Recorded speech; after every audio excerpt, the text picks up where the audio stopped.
ప్రవేశించి ఈ సభను భగ్నం చేయాలని చూస్తే అది భగ్నమేమీ కాదు. అయితే ఏకీభవించనోని పీక నొక్కుడు సిద్ధాంతం అయితే ఇక్కడ కనబడుతుంది మనకు. ఎందుకంటే ఇవాళ వాతావరణం దేశవ్యాప్తంగా కూడా, మన తెలంగాణలో చూసుకున్నా కూడా, ఒక కాన్స్టిట్యుయెన్సీ తీసుకుంటే, హైదరాబాద్ కాన్స్టిట్యుయెన్సీ తీసుకుంటే, ఇద్దరు రాజకీయ అభ్యర్థుల మధ్య, రెండు పార్టీల మధ్య కాకుండా ఇవాళ ఓటర్లు ఎట్లా కండిషన్ చేయబడుతున్నారు, దేనికి, ఏ ఫ్యానటిజానికి, ఏ ఉన్మాదానికి నెట్టబడుతున్నారంటే, రెండు మతాలకు వాళ్ళు సంబంధించిన వాళ్ళుగా ఓటర్లను చీల్చి వాళ్ళను ఆ మత్తులోకి నెట్టి మీరు వేస్తే ఈ మతానికి లేదా ఆ మతానికి అన్నట్టుగా చేసిన ఒక, అంటే ఎప్పుడు ఎరగని, దేశంలో కని విని ఎరగని చరిత్రలో ఇది జరుగుతున్నది.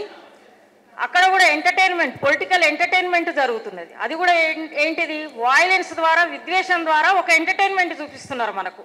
ఏది బాణాలు ఎక్కువ పెట్టి అటు ఇటు ఫౌజులు ఇవ్వడం ఒకటి, తర్వాత పతంగులు, ప్రత్యర్థి యొక్క గుర్తు పతంగి కాబట్టి పతంగిలు ఉడాయించి తెంపివేస్తున్నట్టుగా చేయడము.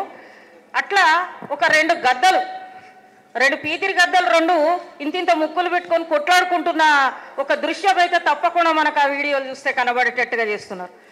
అంటే ఇవాళ ఎంత దిగజారుడు పరిస్థితుల్లో మనం ఉన్నాము. మనకు సమూహ గానం ఎందుకు అవసరం అవుతున్నది, సెక్యులర్ భావాలతో మనం జీవించడానికి ఇవాళ మనం పెద్ద పోరాటం చేయాల్సి ఉన్నది, పెద్ద యుద్ధం చేయాల్సి ఉన్నది.